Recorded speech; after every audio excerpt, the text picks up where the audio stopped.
Berbicaralah sekali lagi kepada kami pada pagi menjelang siang ini ya Tuhan. Kami sungguh memohon anugerah-Mu. Kami memohon lagi belas kasihan-Mu atas kami. Supaya sungguh apa yang Tuhan mau nyatakan boleh kami terima dalam hidup kami. Biarlah hati kami seperti tanah yang subur, yang bisa ditanami tanaman firman-Mu ya Tuhan. Dan biarlah apa yang kami dengar akan menghasilkan buah berlipat ganda. Mari Tuhan berkatilah kami semua, segarkan kami, tolong kami, beri juga pertolongan kepada hamba-Mu untuk boleh menyatakan kebenaran tanpa gangguan. Tolonglah Tuhan supaya semua pernapasan ini, tubuh ini bisa baik. Terpujilah Engkau Allah kami. Dalam nama Yesus kami berdoa dan bersyukur. Amin. Silahkan duduk, sudah capek ya? Belum capek? Masih tahan 1 jam lagi? Hah? Betul? Iya, baiklah. Kali ini kita akan membuka dari kitab Filipi pasal 2 dalam Natal ini. Kita akan membaca kitab Filipi. Iya, lampu saya entah di mana ya. Filipi pasal yang kedua. Saya nggak bisa lihat, semua remang-remang. Siapa yang bisa nolong saya untuk angkat lampu ke atas? Ayo, Abi. Ya.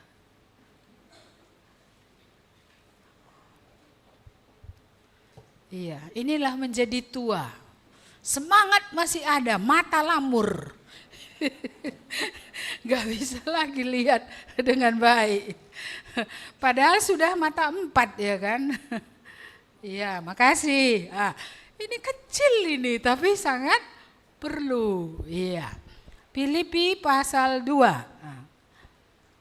Saya belum dapat. Iya, tadi saya sudah kasih tanda. Oke. Filipi 2 ayat yang ke-5 sampai ayat yang ke-11. Filipi 2 ayat 5 sampai 11. Ya, saya akan bacakan untuk kita. Ya, ayat 5. Hendaklah kamu dalam hidupmu bersama menaruh pikiran dan perasaan yang terdapat juga dalam Kristus Yesus, yang walaupun dalam rupa Allah, tidak menganggap kesetaraan dengan Allah itu sebagai milik yang harus dipertahankan, melainkan telah mengosongkan dirinya dan mengambil rupa seorang manusia dan menjadi sama dengan manusia. Dan dalam keadaan sebagai manusia, Ia telah merendahkan dirinya dan taat sampai mati, bahkan sampai mati di kayu salib. Itulah sebabnya Allah sangat meninggikan Dia dan mengaruniakan kepadanya nama di atas segala nama, supaya dalam nama Yesus bertekuk lutut segala yang ada di langit dan yang ada di bumi dan yang ada di bawah bumi, dan segala lidah mengaku Yesus Kristus adalah Tuhan, bagi kemuliaan, iya, diterbangkan angin dia, kemuliaan Allah Bapa. Ya, makasih sudah menyelesaikan kalimatnya. Iya. Kalau kita berbicara tentang Natal, ya, saya ingin kita sebentar memikirkan, berimajinasi ya. Bagi orang yang tidak mengenal Allah di luar sana lah ini ya. Iya, Natal itu apa? Hah? Ada yang bilang Sinterklas, ada lagi? Kurang dengar suaranya. Apa? Pohon Natal. Ada lagi yang berbeda? Apa? Tukar kado. Oh ya, tukar kado. Ada lagi? Pesta. Wah, pesta. Iya ya. Jadi kalau pesta bajunya harus berkirlap-kirlap begitulah ya. Iya. Ada lagi? Apa? Libur. Oh, ini anak kita ini. Ya, dia lihat di luar sana Natal kesempatan bagi orang di luar untuk apa? Libur. Oke. Ada lagi? Salju. Di mana salju, Pak? Iya, di mana salju? Iya. Gembala-gembala ada di Padang, ada salju, bisa nggak menggembalakan di Padang ya? Iya, tapi itulah dibuat salju-saljunya ya kan, putih-putihnya gini kan. Ada lagi? Apa? THR. Oh, ini belum kerja kok mikiri THR. Biasanya yang mikiri THR itu kan yang sudah kerja. Iya, tapi mungkin kecipratan sama anaknya kalau bapaknya THR ya. Kalau keluarga THR, anak kecipratan berkat. THR, oke, ada lagi? Oh, makan besar. Yang besar itu sebesar apa ya? Piringnya apa lebih besar dari piring biasa? Atau menunya kali ya? Menu besar. Biasanya sih orang sederhana menunya biasa saja. Ini kesempatan memakan yang gak pernah dimakan gitu ya. Iya, jadi kalau leto gak pernah dimakan maunya adalah leto gitu ya. Iya, tahu leto? Iya, tahu ya. Iya, burung ya. Iya, jadi makan besar. Makan yang piringnya tetap kecil tapi makanannya besar-besar. Ya banyak-banyak, mungkin ukurannya pun maunya ya 1 kilo biasanya jadi 10, jadi berapa dibuat ya? Jadi 5, iya pokoknya makan besar lah, kita ngerti semua. Ada lagi yang di luar sana, apa pikiran mereka kalau Natal? Apa? Lucky draw, iya. Iya ada lucky draw-nya Natal ya, nanti diambil nomornya dapat apa? Hadiahnya gitu, ada lagi?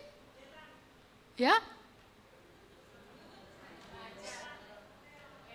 lelang. Oh, ada juga lelang di Natal ya.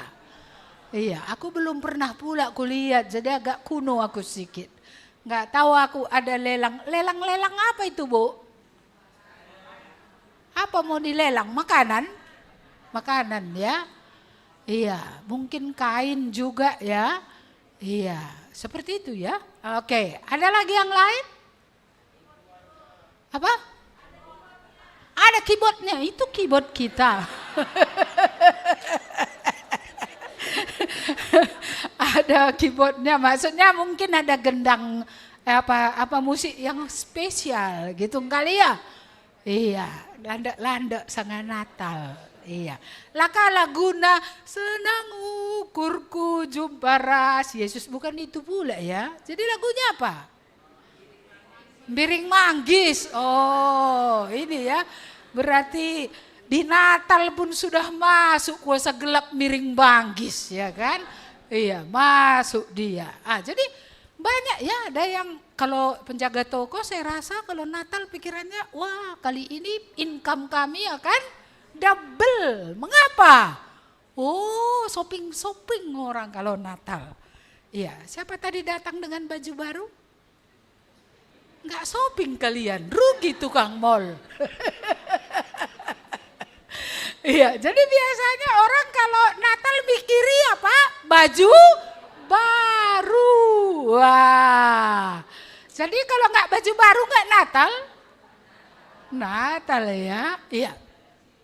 Jadi di luar sana banyak itu konsep-konsep Natal ini. Apa yang ada di pikiran mereka ketika Natal tiba? Semua jawaban tadi nggak ada yang salah itu. Memang seperti itulah dunia memandang Natal. Belum ada tadi yang ucapkan Sinterklas, sudah ya. Oh, dengan rusa-rusanya, udah ya. Bagi-bagi hadiahnya, sudah ya. Iya. Sinterklas bukan Tuhan, bukan. Dia juga bukan anak Allah, bukan juga. Iya, Sinterklas nggak ada hubungannya dengan Natal. Ya, Natal yang mula-mula. Ya kemudian ya itu ada orang-orang baik mau bagi-bagi ya, seperti itu. Tapi apakah Natal yang sesungguhnya? Mari kita melihat 5 hal dari nats yang kita baca tadi. Yang pertama itu ada pada ayat yang ke-6. Yang walaupun dalam rupa Allah tidak menganggap kesetaraan dengan Allah itu sebagai milik yang harus dipertahankan. Bagian pertama dulu pre-eksistensi bahasa Inggrisnya. Ya, kalau bahasa Indonesianya, siapa Yesus sebelum datang ke dalam dunia. Iya. Jadi Yesus ini bukan setelah datang ke dunia baru ada. Tidak. Ya. Yesus ini sudah ada. Dan dikatakan tadi dalam rupa Allah. Kata rupa itu dalam bahasa aslinya ada 2 kata. Satu namanya morpe, yang kedua namanya skema. Kata skema itu adalah bagian luar. Morpe itu biasanya bagian dalam yang tidak pernah berubah. Tidak pernah berubah. Kita manusia, ya, kita ini manusia ya. Manusia tuh enggak ya? Ini morpe kita, manusia. Tapi kita bisa berubah bagian luarnya. Ketika kita masih dalam kandungan, kita zigot. Ketika kita sudah lahir, kita baby. Tambah besar, kita anak-anak. Setelah dewasa menjadi pemuda dulu, remaja dulu ya. Remaja, lalu pemuda. Lalu kemudian menjadi lansia, itu masih manusia tidak? Manusia. Keadaan kita 3 tahun lalu dengan hari ini dari luar sama atau tidak ya? Ya, ada tadi yang bercermin pasti ya. Iya, ada tambah kerutnya, ada tambah jerawatnya bagi remaja ya kan, tambah jerawatnya. Ada tadi tambah kilonya juga. Ini dia mok. Iya, naik kilonya. Gitu ya. Jadi luar ini dia berubah. Tapi kita adalah hakikatnya adalah manusia yang diciptakan oleh Allah, yang punya napas karena diberi Allah, yang punya segala sesuatu karena diberikan. Karena tidak ada yang ada pada kita berasal dari diri sendiri. Semua yang ada pada kita diberikan kepada kita. Jadi bagaimana morpenya Yesus? Dalam rupa Allah, morpe Allah, ya, wujud Allah, ya, beingnya Allah, keberadaan Allah, ya. Jadi inilah Yesus sebelum dia datang menjadi manusia, dia adalah Allah. Dia adalah memiliki wujud di dalam, bagian dalam ini ya. Kita tidak berbicara tentang wajah, tapi berbicara tentang karakter, berbicara tentang keberadaan. Iya, bahwa Yesus sudah ada dari sejak kekekalan. Dia tidak bisa berubah. Dalamannya enggak berubah. Dahulu dia baik, hari ini dia baik. Dahulu dia setia, dia tetap setia. Dahulu dia kasih, dia tetap kasih. Dulu dia maha kuasa, hari ini dia maha kuasa. Dulu dia ya di atas segala-galanya, hari ini juga dia di atas segala-galanya. Morpenya Allah itu unchangeable, tidak bisa diubah. Jadi dia adalah Allah. Ya. Dia adalah Allah, dia pencipta, dia hadir waktu dunia diciptakan. Dia hadir ketika manusia diciptakan, ketika semua diciptakan, dia hadir ya. Iya. Dan dia juga adalah maha kuasa. Maha kuasa dia. Iya. Dan dia ya punya kehormatan tentunya karena dia mulia. Iya. Dia harusnya menerima kemuliaan. Malaikat-malaikat memuji dia, ya. Seluruh ciptaan bersorak-sorai mengatakan bahwa Allah ada. Langit menceritakan tentang dia, alam menceritakan tentang dia. Manusia yang diciptakannya seharusnya menunjukkan bahwa dia ada. Jadi tiap kali Natal nanti kita ingat yang datang ke dalam dunia ini adalah yang sudah ada dari sejak segala sesuatu belum ada. Dia adalah yang kekal, ya. Dia adalah yang kekal. Dia yang tidak dapat keluar dari keberadaannya yang kudus, yang benar, yang adil, yang mulia, yang kuasa segalanya ya. Iya, ini supaya jangan nanti kita lupa asal usulnya Yesus ini. Asal usulnya bukan dari bumi. Asal usulnya ini dari sorga.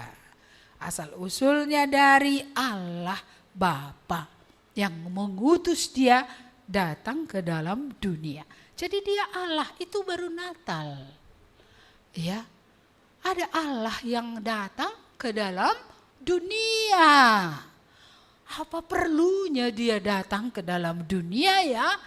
Mengapa harus intervensi dari sorga ke dalam dunia ini?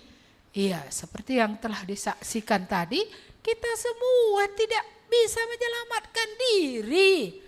Kita semua tidak bisa menyelamatkan orang lain. Diri pun tidak, apalagi orang. Harus ada intervensi dari sorga. Kalau kebaikan bisa membawa orang ke sorga, ngapain Yesus datang dari sorga? Kalau uang yang banyak bisa membawa orang ke sorga, mengapa Yesus harus datang? Kumpuli aja uang di bumi. Iya kan? Iya. Apa yang bisa menyelamatkan manusia yang semua sudah diambang kebinasaan. Iya, karena mulai dari Adam, keturunan Adam, asal lahir, wah katanya orang berdosa. Wah katanya udah ini adalah ya orang yang memiliki status orang berdosa. Yang dosanya nanti akan tambah tambah besar. Iya. Ketika dia makin sekolah, makin tambah lagi pengaruh kawan sama dia, tambah jahat lagi dia. Ketika menjadi remaja juga, pengaruh lingkungan. Iya, kawan ngajak nonton yang enggak. Akhirnya dosanya bertambah subur, bertambah besar. Makin dewasa, makin lagi egoisnya. Dialah pusat daripada seluruh planet, ya kan? Iya, kalau dia dilayani, kalau dia diperlakukan dengan luar biasa gitu ya, senang dia. Kita makin tua makin egois ya. Iya, yang muda pun egois itu enggak ya? Iya, enggak ada lagi yang menjawab. Iya. Dosa ini bertambah berkembang. Dosa tertentu dulu belum ada. Hari ini dosa internet udah ada. Di zaman Nuh belum ada dosa internet. Belum ada. Kurasa dulu judi online pun belum ada lah ya, karena internet belum ada. Iya. Tapi dosa bertambah subur, bertambah banyak jenis. Tetapi itu semua tetap namanya adalah dosa. Dan tidak ada manusia yang bisa keluar dari sana kecuali Allah yang tanpa dosa datang ke dalam dunia ya untuk menyelamatkan manusia. Jadi setiap kali kita Natal kita ingat, jangan lihat kecilnya bayi itu, lihat dari mana dia datang, mengapa dia datang. Ya, dia datang dari surga. Dia punya morpe, rupa Allah. Maka ketika dia datang ke dalam dunia menjadi manusia, morpenya itu tidak hilang. Dia tetap Allah. Tetapi datang dia mengambil skema ya, mengambil kulit luar, mengambil ya keberadaan manusia. Tapi sebenarnya itu bukan kulit luar saja. Karena sebenarnya dia benar-benar juga mengambil natur manusia. Makanya dia bisa lapar, dia ngantuk, ya, dia bisa menangis juga, ya. Ini. Jadi bukan skemanya aja, bentuk luarnya aja ya, jadi manusia. Memang dia memiliki dua natur Allahnya juga di situ, tapi juga natur manusianya juga di situ. Iya, cuma dia berbeda nanti dengan kita. Natur kita lahir ya di bawah keinginan daging orang tua. Maka kita hidup di dalam dosa. Natur dosa kita ada. Yesus tidak ada natur dosanya. Karena ketika dia datang, ya Maria dipenuhi oleh Roh Kudus dan dia mengandung bayi itu. Oleh karena Roh Kudus turun atas dia. Dia ibarat pipa air yang dipakai untuk menyalurkan air. Iya, tetapi oleh karena dia lahir melalui rahim seorang perawan bernama Maria, maka dia juga memiliki natur tadi adalah manusia. Kata kedua yang kita lihat selain kita tadi melihat bahwa rupa Allah, dia adalah Allah. Allah yang datang ke dalam dunia menjadi manusia. Yang kedua yang kita lihat di sini tadi pada ayat 6, tidak menganggap kesetaraan dengan Allah itu sebagai milik yang harus dipertahankan, melainkan telah mengosongkan dirinya dan mengambil rupa seorang hamba dan menjadi sama dengan manusia. Kita melihat dulu ya, dia tidak mempertahankan ya kemuliaannya. Dia adalah Allah. Pribadi kedua, Allah Tritunggal disebut anak Allah. Malaikat-malaikat memuji dia. Dia Princess of Heaven. Ya, dia adalah pangeran surga. Bayangkan hebatnya, tingginya dia. Tapi dia tadi ya tidak mempertahankan itu. Ada istilah lain di sini adalah mengosongkan. Iya. Apakah ketika dia telah menjadi manusia dia bukan Allah? Dia tetap Allah. Kalau gitu apa yang dikosongkan? Apa yang dia give up? Dia ya give up kemuliaannya. Iya, maka dia lahir sebagai bayi. Siapa bilang bayi mulia? Ya kan? Mulia kayaknya enggak mulia bayi ya kan? Iya, udah kecil. Menangis lagi, ya kan? Iya. Harus diganti popoknya. Makan enggak bisa. Mulia. Kan nampak mulianya di situ. Jadi he gave up ya, dia meninggalkan kemuliaannya. Dia mengosongkan diri sehingga kemuliaannya itu tidak nampak di dalam dirinya. Padahal dia Allah. Iya. Jadi kalau dia mulia, ya tentu dia terus disembah. Kan begitu ya. Malaikat-malaikat terus menyembah dia. Segala kehormatan pagi, siang, malam, nyanyian, pujian sorga. Itu ditujukan kepada dia. Karena dia mulia. Tapi kita melihat he gave up. Ya, dia menyerahkan kemuliaannya. Dia tidak pertahankan itu. Kita kan biasanya kalau ada sedikit aja jabatan kita kan suka kali kita pertahankan ya. Aku kan kalimbubu, aku harus duduk di tikar putih kan gitu ya. Iya, kita tidak mau sikit pun turun. Aku ketua kelas loh. Aku bawa kor aku di situ tadi, kor. Iya, jadi kor pun bisa nanti membuat dosa. Mengapa? Karena naik kupingnya, mulia rasanya dia. Nah, dan kalau sikit tadi disinggung gitu ya, bisa dia merasa terus turun ke bawah. Mengapa?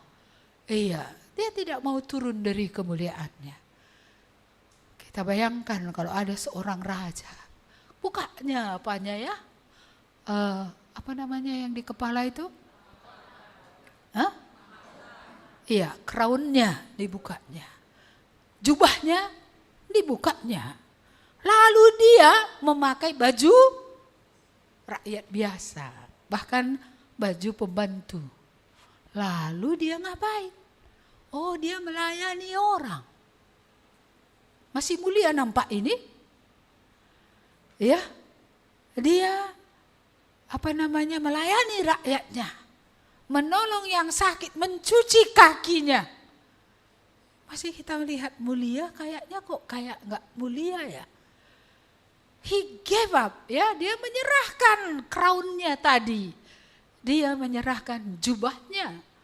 Dia bukan saja kulit luarnya yang memakai baju rakyat, baju pembantu.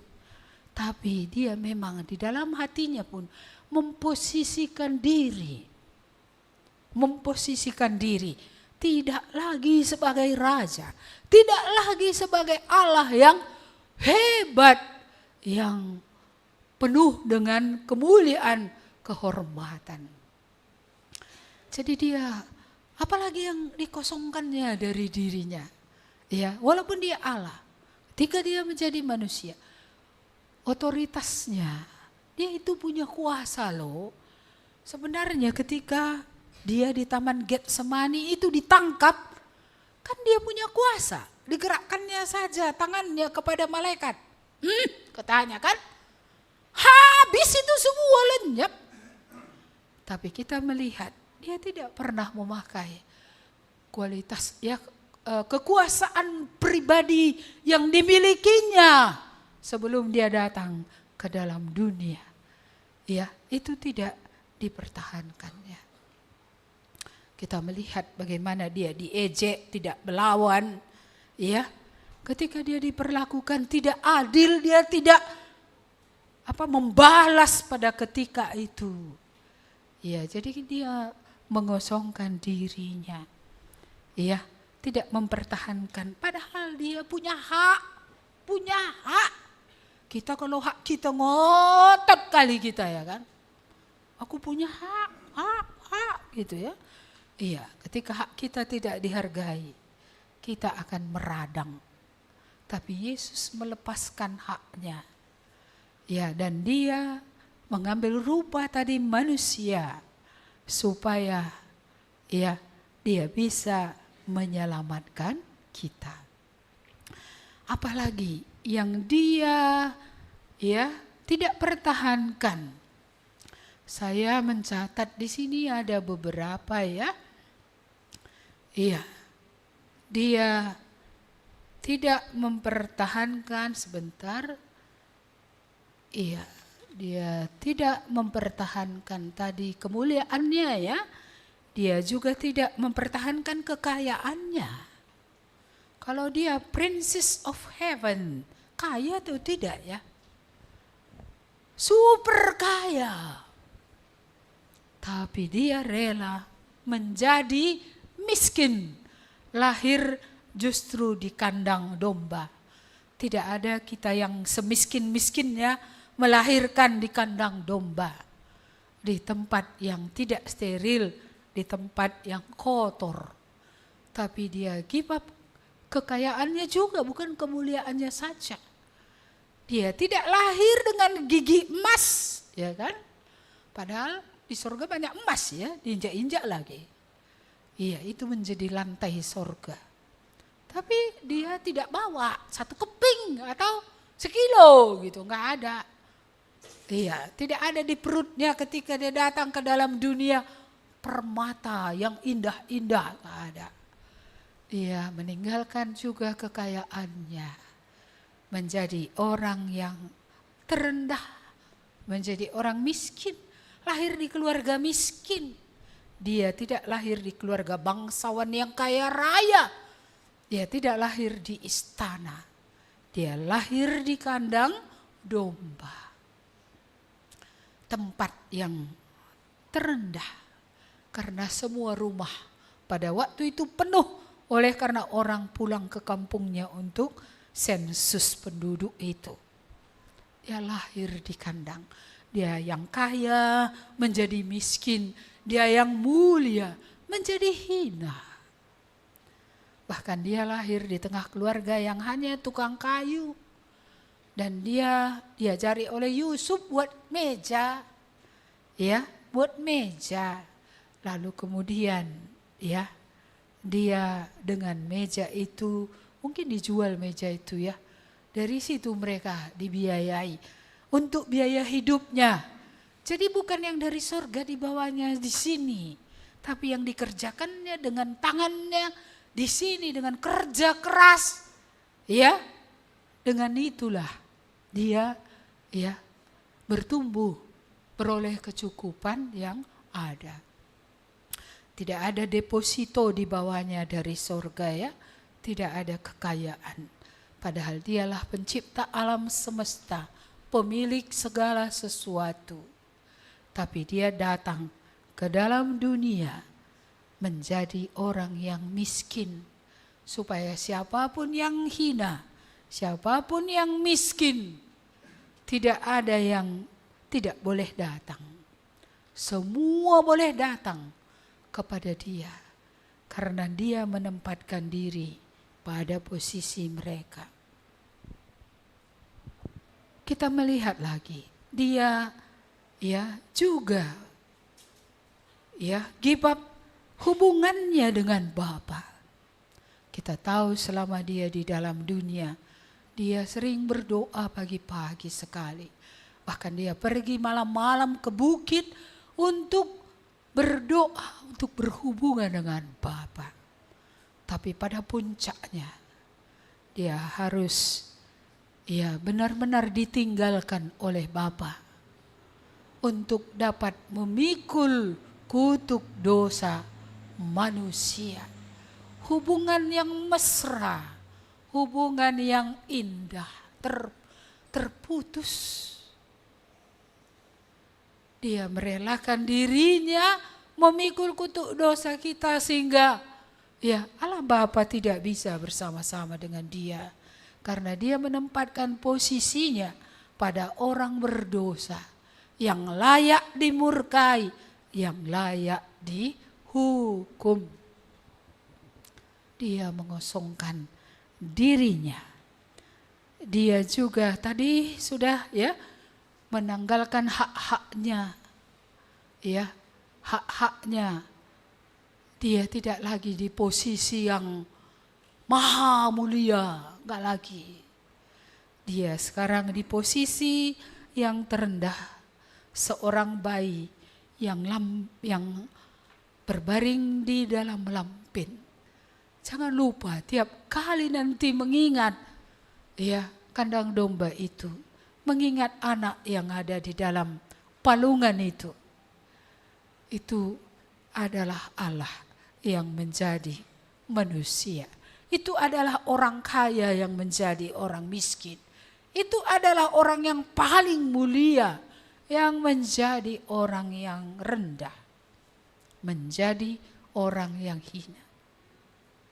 Kadang-kadang kita pikirkan ya, dia pencipta, tapi dia miskin ya kan? Iya. Bayangkan, dia itu seorang hakim yang akan mengadili, tapi ketika dia di bumi, ya kan? Apa yang terjadi? Orang malah menghakimi dia. Dan ketika orang menghakimi dia, enggak pula dengan keadilan. Iya, dia diperlakukan secara tidak adil. Dia dihukum untuk kesalahan yang tidak dia lakukan. Iya, mengosongkan dirinya. Mari kita lihat lagi kata berikutnya. Ada 3 saja kata yang akan kita lihat pada hari ini. Yang ketiga tadi adalah menjadi sama dengan manusia. Mengambil rupa seorang hamba menjadi sama dengan manusia. Ya, bagaimana tadi ya? Raja saja menjadi rakyat jelata. Itu bukan hidup yang mudah. Bayangkan pangeran sorga datang ke dalam dunia menjadi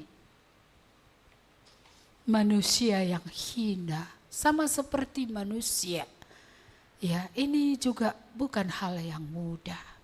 Orang kaya jadi bersikap seperti orang miskin susah sekali. Ya, orang mulia lalu kemudian dia merendahkan diri gitu ya, menjadi orang biasa-biasa saja susah. Saya dulu pernah cerita ya, ketika pernah pergi ke penjara mengunjungi orang. Saya merasa sangat rendah kali, saya rasa saya harus ke penjara. Padahal aku ke penjara itu kan cuma berkunjung. Aku kan ke penjara bukan karena aku salah. Bukan karena mau dihukum aku, enggak. Berkunjung saja. Tapi tahu saudara, perasaan saya, rasanya kok aku jadi rendah kali pergi ke penjara. Sampai nengok kiri kanan gitu ya kan. Siapa nengok aku gitu. Ini dulu pertama kali ke penjara ini, pertama kali.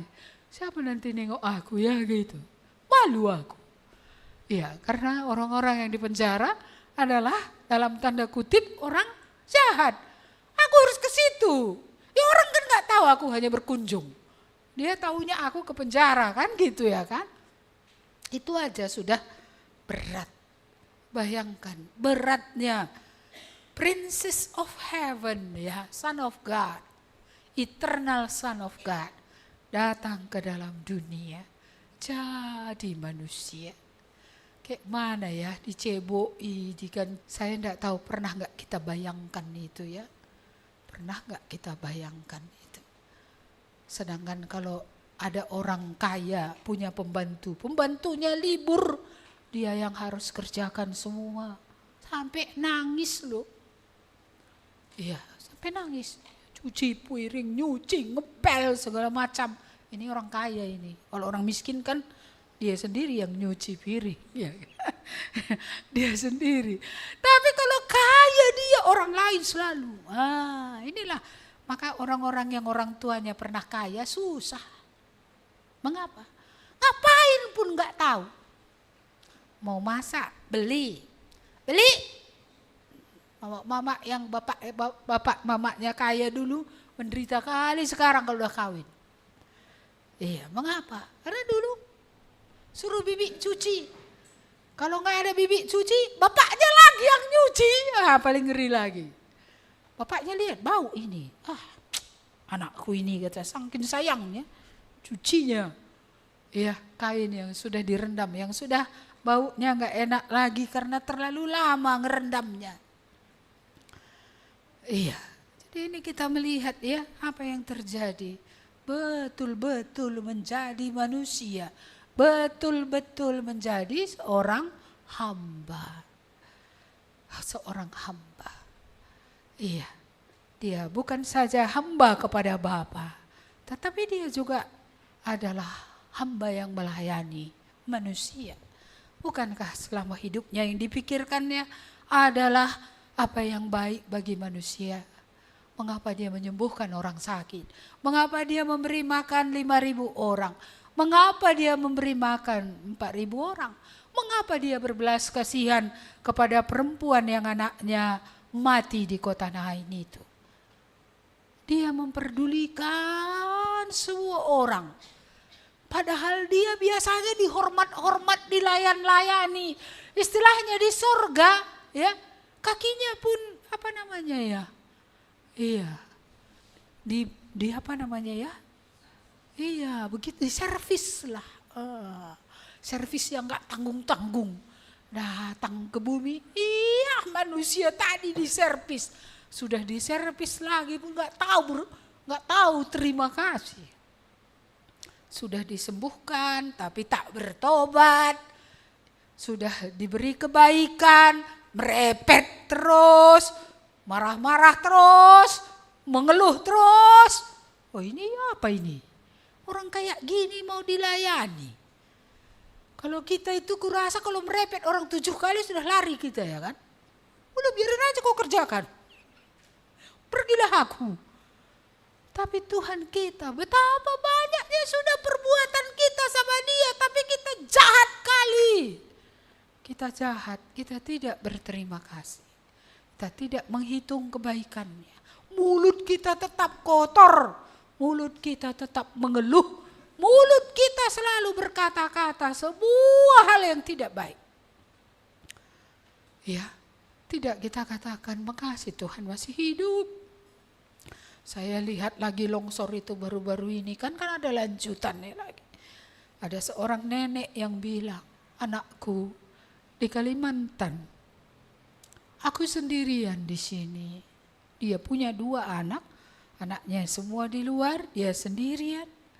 Dia tidak punya rumah, rumahnya habis, ludes. Gak ada lagi yang tinggal. Dia tinggal di gereja, tempat pengungsian di Tapanuli Tengah. Iya, tapi dia bilang berapa lama lagi kami nanti boleh tinggal di gereja itu.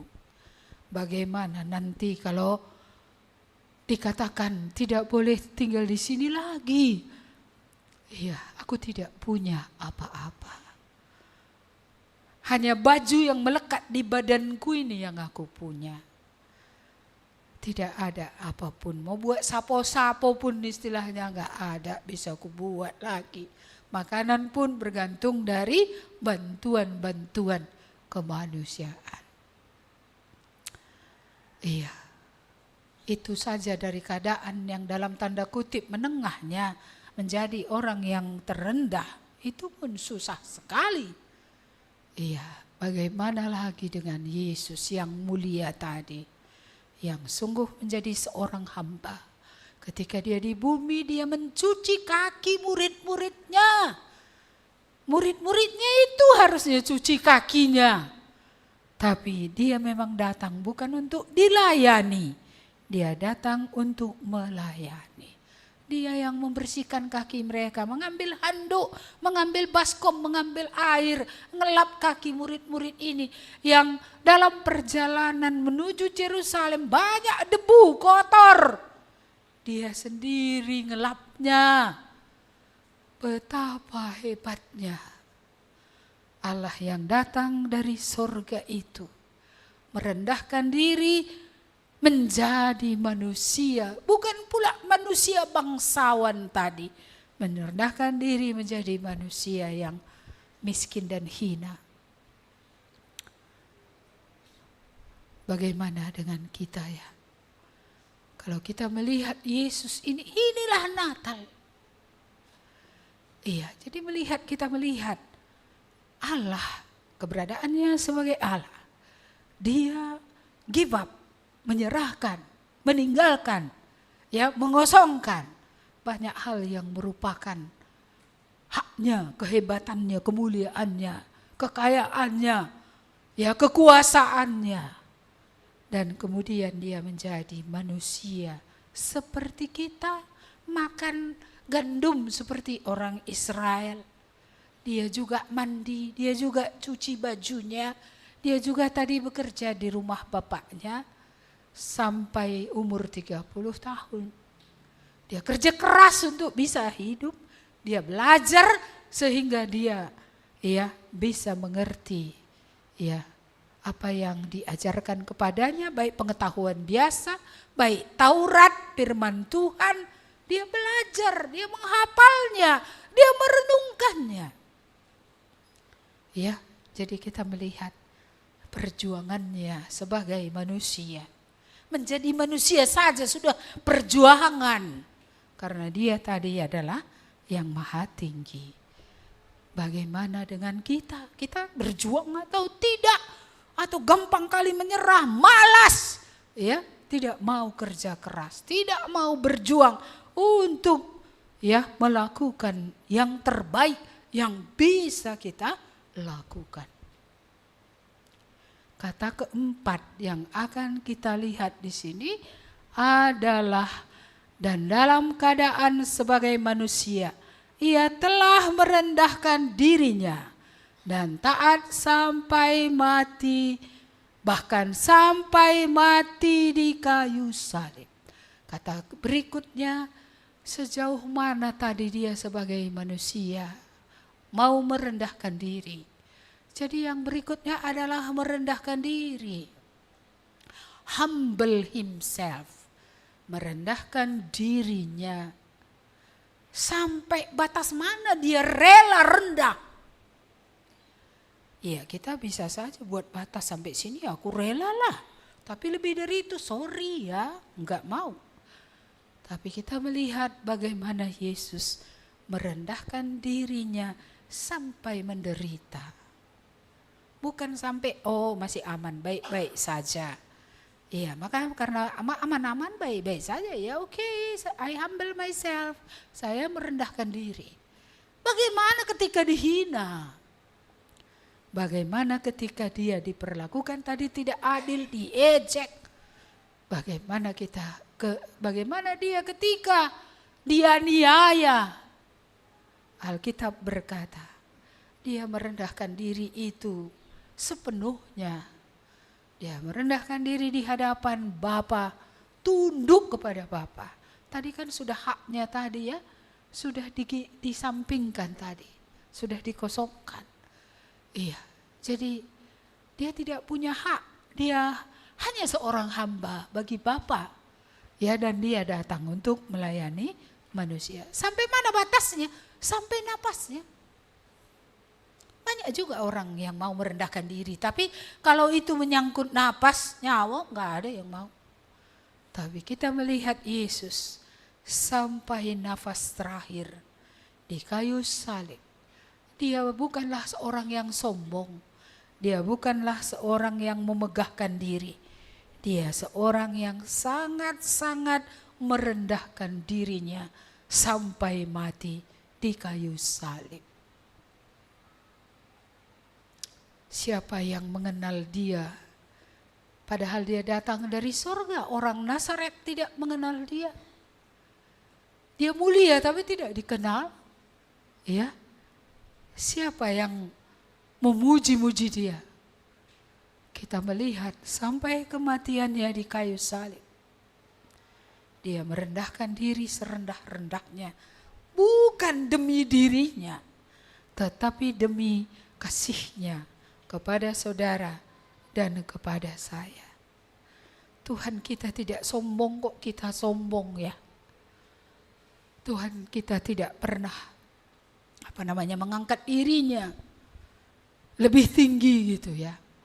Ya, dan mengharapkan peninggian orang gitu, enggak pernah. Dia rela serendah-rendahnya. Taat sampai mati supaya semua kita bisa diselamatkan. Tidak ada Allah yang seperti itu, yang mau mati bagi orang lain, yang mau memberikan nyawa bagi orang lain. Tidak ada pengorbanan seperti itu. Orang tua adalah orang yang selalu berkorban untuk anak. Tetapi kan ujung-ujungnya ada juga harapannya. Nanti kalau tua aku supaya dipeliharanya gitu ya. Nah, kalau tua nanti aku dikasihnya uang tiap bulan gitu ya. Iya. Kasih orang tua ini masih bersyarat ini, masih ada ujung-ujungnya ke belakang. Iya. Maka biarlah aku hari ini baik-baik supaya nanti ada tempatku di hari tua. Aku pun nanti bahkan dibaik-baiki. Tapi kita melihat kasih Yesus tidak mengharapkan balasan. Dia mengasihi tanpa syarat. Dia mengasihi orang yang tak layak tadi dikasihi karena tak tahu berterima kasih. Iya. Tapi dia rela menyerahkan nyawanya. Supaya saudara, supaya saya, semua orang berdosa, orang paling hina, orang paling rendah dapat datang kepadanya dan beroleh keselamatan. Yang terakhir, mari kita lihat ayat yang ke-9 sampai 11. Itulah sebabnya Allah sangat meninggikan dia dan mengaruniakan kepadanya nama di atas segala nama, supaya di dalam nama Yesus bertekuk lutut segala yang ada di langit dan yang ada di atas bumi dan yang ada di bawah bumi. Maksudnya di mana saja. Dan segala lidah mengaku Yesus Kristus adalah Tuhan bagi kemuliaan Allah Bapa. Nama atas segala nama. Nama yang diberikan Allah kepadanya. Bukan saja berilah dia nama Yesus karena dia menyelamatkan umatnya dari dosa. Bukan saja berilah dia nama Immanuel karena dia akan menyertai manusia yang berkenan kepadanya. Tetapi dia juga diberi nama Tuhan, yaitu penguasa yang tertinggi. Ya, penguasa tertinggi. Tidak ada yang lebih tinggi dari dia. Karena dia Tuhan, maka setiap lutut akan bertelut dan setiap lidah akan mengaku. Yesus yang diutus dari sorga itu, yang telah dipilih oleh Allah, dialah Tuhan. Dia yang layak untuk kita hormati, dia yang layak untuk kita taati, dia yang layak untuk kita tinggikan dalam hidup ini. Dia yang layak untuk kita sembah. Dan sebagaimana dia telah memberikan segala-galanya, maka kita pun layak kalau kita bisa memberikan segala-galanya kepada Tuhan untuk kemuliaan bagi Allah Bapa. Jangan lupa ya, mari kita simpulkan bahwa dia tadi adalah Allah. Being-nya Allah, keberadaan Allah tidak pernah berubah, tetap akan ada pada dia selama-lamanya sampai selama-lamanya. Namun walaupun dia Allah, dia give up, dia menyerahkan hak-haknya, menyerahkan kemuliaannya, kekayaannya. Ya, dia menyerahkan kuasa yang dimilikinya sebelum dunia diciptakan. Dia menyerahkan hak istimewanya sebagai anak Allah, pangeran surga yang harusnya disembah, dikagumi, diagungkan, lahir menjadi manusia sama seperti kita. Dia juga struggle dengan hidup. Ya, dia sangat berjuang selama hidup karena dia tidak lahir. Dia berjuang, bekerja, belajar, ya, semua itu dikerjakannya. Dia menjadi manusia. Dan dalam keberadaannya sebagai manusia, dia tidak berdosa. Dan dia merendahkan diri sampai batas apa? Bukan zona nyamannya. Dia tidak merendahkan diri selama nyaman, ya oke lah. Tapi ini gak nyaman lagi, aku gak mau. Dia merendahkan diri sampai nyawanya pun diberikannya untuk kita. Ya, dia tidak menghindari zona tidak nyaman. Iya, maka ketika dia dihina, dicerca, ya istilah keren hari ini, dibully, dipermain-mainkan oleh serdadu-serdadu. Bahkan ketika dia diperlakukan tidak adil, tetapi dia tetap benar. Dia tetap meninggikan Bapa dan tujuannya, misinya melayani manusia untuk menyelamatkan manusia tidak dibatalkannya. Udah capek kali, gak usah. Manusia tadi pun tak tahu berterima kasih kok, keras kepala, berdosa terus, ya kan? Tapi dia tidak meninggalkannya. Dia memberikan dirinya, memberi peluang bagi manusia untuk keluar dari kehancuran. Kehancuran karena dosa. Kehancuran yang sungguh-sungguh merusak pribadi, merusak keluarga, merusak masyarakat, merusak negara. Dia datang untuk membawa keselamatan. Dia datang membawa pembaharuan. Sehingga pribadi yang sudah stres, bisa dipulihkan olehnya, sehingga orang itu bisa menjadi orang yang normal, menjadi orang yang merasakan lagi kasih Allah, menjadi orang yang dipulihkan. Orang-orang yang merasa tak berharga karena kemiskinan atau alasan cacat atau apapun, akhirnya bisa mengerti Allah mengasihi mereka, Yesus mengasihi mereka, sehingga mereka punya harapan, yaitu keselamatan yang berasal daripada Tuhan. Dia menjadi manusia untuk menyelamatkan manusia. Kalau dia tidak menjadi manusia, dia tidak bisa mati karena dia Allah. Tapi dia harus jadi manusia supaya bisa mati menggantikan kita menerima hukuman di kayu salib itu. Supaya dosa kita yang banyak itu, yang seharusnya ditimpakan pada kita, yang membuat kita harus binasa. Ketika kita sadar, ketika kita lihat pengorbanannya untuk kita, kita bisa datang, diampuni, dibersihkan, dibaharui, dijadikan baru, dijadikan indah lagi oleh Yesus. Dan mari kita melihat pengorbanannya sampai naik ke kayu salib itu tidak sia-sia. Allah memberikan kepada dia nama yang berbeda. Nama di atas segala nama. Dia Tuhan. Bapa sendiri menyebutkan dia adalah Tuhan. Malaikat-malaikat mengumumkan, telah lahir bagimu juru selamat, yaitu Kristus Tuhan. Sang penguasa tertinggi. Dia Tuhan. Itulah nama yang diberikan pada dia. Dan sesuatu saat, bukan orang percaya saja yang akan mengatakan Yesus itu Tuhan. Ya, bukan lutut orang percaya saja akan bertelut menyembah kepada Yesus dan mengakui dia Tuhan. Yang dihukum itu pun nanti dia akhirnya mengakui juga benar Yesus itu Tuhan. Dengan mulutnya, dengan lututnya dia terjatuh ke bawah mengakui Yesus itu Tuhan. Tapi sayang, waktu itu sudah terlambat. Karena pengampunan dosa itu hanya ketika kita berada di dalam dunia. Ketika dia datang dalam semua kemuliaannya, semua lutut bertelut, semua lidah mengaku, tetapi tidak bisa lagi diselamatkan.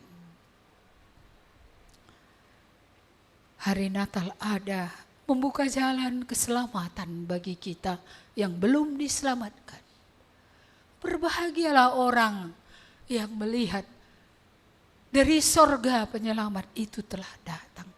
Sebagaimana yang dikatakan Raja Daud, berbahagialah orang yang diampuni dosanya.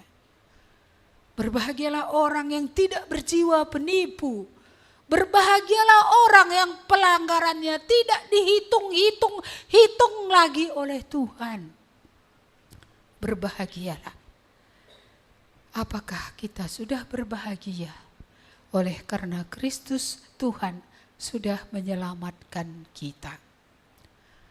Dan mari kita yang sudah mengenal dia dalam arti kata punya relasi dia dengan dia. Bukan sekedar tahu seperti tahu Prabowo.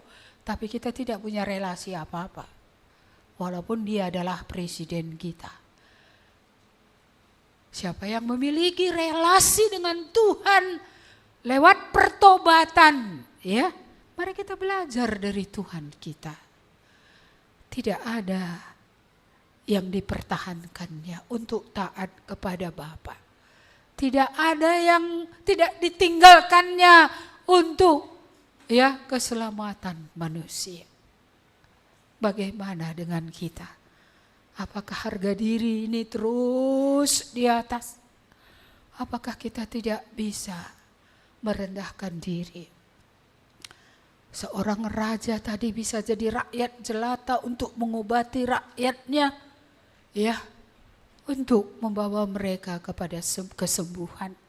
Yesus Tuhan kita yang begitu mulia sudah menjadi manusia untuk menyelamatkan kita.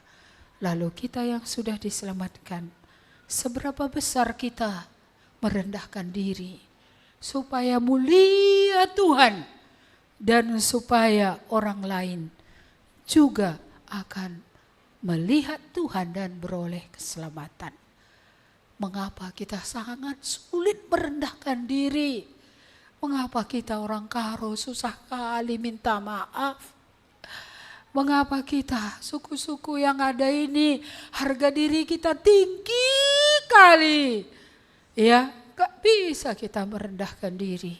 Gak bisa kita minta maaf. Maafkan aku ya, aku tadi sudah kasar. Maafkan aku ya, aku menyakiti hatimu. Ya, berapa banyak istri yang bisa berkata demikian, anak yang bisa berkata demikian kepada orang tuanya. Mama, papa, ampuni aku terus marah-marah, aku terus berang. Aku menyakiti hatimu, padahal aku masih makan dari dompetmu. Iya, masih makan dari dompet kok berani marah-marah. Iya kan, kalau nanti kamu sudah cari duit sendiri, kamu apai bapak mama ndu? Apalagi kalau nanti kamu kaya dia miskin. Apa nanti yang kamu bilang? Udah sana kalian, bau kurasa bau kalian. Gitu ya. Iya, jangan kita menjadi orang yang durhaka seperti itu.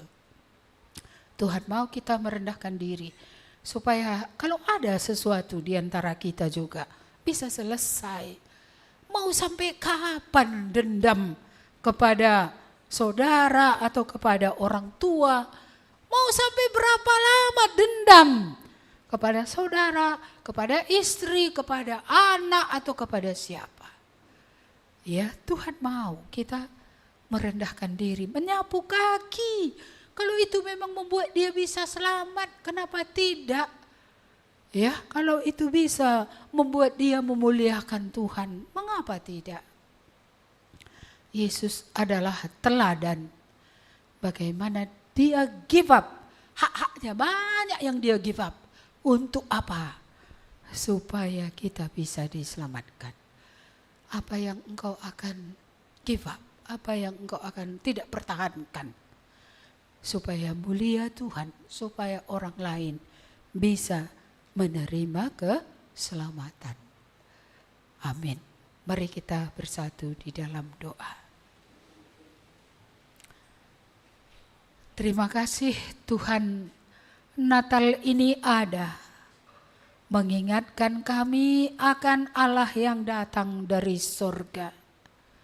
Dia yang maha mulia menjadi hina, dia yang kaya menjadi miskin, dia yang seharusnya diagungkan, ditinggikan, tapi dia datang menjadi manusia. Dia direndahkan, tetapi dia tidak mundur. Walaupun dia menderita, dia tetap memiliki ketaatan kepada Bapa.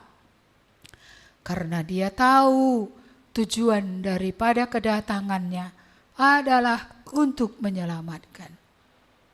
Tuhan, kami bersyukur untuk kerelaanmu mengosongkan diri. Give up banyak hal yang sebenarnya adalah hakmu. Kami bersyukur bahwa engkau merendahkan diri, dihina, menderita, tapi tetap taat sampai mati. Kami bersyukur ada penyelamat seperti engkau yang datang ke dalam dunia. Tuhan, hamba-Mu berdoa, jikalau masih ada di antara kami ini, sudah mengerti dengan jelas Yesus datang dari surga untuk menyelamatkan. Biarlah Roh-Mu yang kudus meyakinkan, supaya jikalau ada di antara kami sadar Tuhan mencari kami, Tuhan mengasihi kami, Tuhan mengalami semua itu untuk kami, supaya kami bisa diselamatkan. Biarlah Tuhan Engkau yang menetapkan hati supaya jikalau masih ada di antara kami, masih belum punya hubungan pribadi dengan Tuhan, masih akan dibenci oleh karena dosa-dosa. Kami berdoa supaya hari ini adalah hari perdamaian dengan Allah, dengan sesama, dan dengan diri kami. Supaya ada di antara kami ini yang sungguh berkata, Tuhan, aku orang berdosa. Engkau datang rupanya menyelamatkan aku. Selamatkanlah aku. Adakah di antara kita yang belum pernah sekalipun mengakui dosa, menerima Tuhan Yesus, Juru Selamat dan Tuhan? Adakah yang mau menerima Yesus pada siang hari ini? Silahkan angkat tangannya sebentar. Saya akan berdoa jikalau ada orang yang pada siang hari ini mengambil keputusan untuk sungguh-sungguh menerima Juru Selamat, supaya dikeluarkan dari dosa, dikeluarkan dari hukuman, dan akan memiliki hidup baru. Adakah? Silakan angkat tangannya kalau ada. Tinggi-tinggi, jangan lihat kiri kanan. Jangan lihat kiri dan ke kanan, sendiri dengan Tuhan. Masihkah ada lagi? Tinggi-tinggi, kesempatan terakhir. Terima kasih Tuhan untuk tangan yang teracung. Saudara kami ini menyadari mereka orang berdosa tak dapat menyelamatkan diri. Dan hari ini mereka berseru kepada nama Tuhan dengan percaya di dalam hati. Tuhan, selamatkanlah aku. Kiranya Tuhanlah menyelamatkan mereka sesuai jeritan hati mereka. Biarlah hari ini adalah hari perdamaian mereka dengan Allah. Biarlah hari ini terjadi sesuatu yang baru. Roh Kudus akan membaharui, menyadarkan akan dosa itu sehingga bisa diselesaikan. Hari ini juga membuka hati menerima Yesus Tuhan. Mulai hari ini akan memiliki hubungan dengan Tuhan tiap-tiap hari lewat firman-Mu. Terima kasih Bapak, silakan turunkan tangannya. Kembali kami berdoa ya Tuhan, untuk semua kami, supaya kami melihat pengorbanan Yesus. Bukan saja lahir, mati, bangkit dari antara orang mati. Kembali ke sorga, menyediakan tempat bagi setiap orang percaya. Akan datang sekali lagi untuk menghakimi. Dialah Allah yang memiliki nama di atas segala nama. Itulah Tuhan. Dan kami bersyukur ya Tuhan untuk semua yang telah Engkau kerjakan bagi kami. Kalau Engkau sudah berkorban sedemikian, supaya kami juga Tuhan memiliki hati yang taat kepadamu. Hati yang juga mau berkorban supaya mulia Tuhan. Supaya dunia, supaya manusia bisa diselamatkan. Adakah dari antara kita yang sudah bertobat ini selalu di zona nyaman, tidak mau berkorban, tidak mau berjuang untuk kemuliaan Tuhan, tapi hari ini mau mengambil keputusan, aku tidak mau lagi terus di zona nyaman, aku mau berjuang, aku mau berkorban. Aku mau merendahkan diri supaya sungguh ada orang yang akan diselamatkan. Silakan juga angkat tangan jikalau ada yang mau keluar dari zona nyaman itu untuk hidup bagi Tuhan. Silakan angkat tangannya supaya Ibu akan doakan tinggi-tinggi. Masihkah ada lagi? Mari kalau masih ada. Tinggi-tinggi. Terima kasih Tuhan untuk tangan yang teracung. Biarlah hari ini hari baru lagi, pembaharuan iman sekali lagi. Supaya selama ini kami yang sudah banyak menikmati segala kebaikan Tuhan, hari ini kami mengatakan, kami mau ya Tuhan untuk berjuang. Kami mau menyangkal diri, kami mau berkorban supaya Tuhan mulia dan orang-orang lain bisa diselamatkan. Terima kasih Tuhan, berkatilah saudara-saudara kami ini. teguhkanlah keputusan yang telah mereka buat hari ini supaya di masa-masa mendatang akan nampak buahnya. Silakan turunkan tangannya. Terima kasih Tuhan untuk Natal ini. Kami sekali lagi bersyukur untuk tiap pujian yang dinyanyikan. Kami bersyukur untuk tiap kesaksian. Kami bersyukur untuk persekutuan yang ada. Kami bersyukur untuk firman Tuhan. Kami ingin mengembalikan pujian, hormat, kemuliaan hanya bagi Yesus. Kami mau Engkau semakin bertambah dan kami semakin berkurang. Biarlah sekalipun kami tidak dihargai, asal nama-Mu dimuliakan. Itulah yang sungguh kami rindukan. Terima kasih Tuhan, kami bersyukur untuk seluruh Natal ini. Sebentar lagi kami akan kembali ke rumah kami masing-masing. Kiranya kasih karunia yang Tuhan telah berikan kepada kami di dalam Yesus Kristus, beserta penyertaan Roh Kudus, menyertai kami hari ini seterusnya, selamanya sampai Tuhan datang kembali. Amin. Kepada Allah beri puji.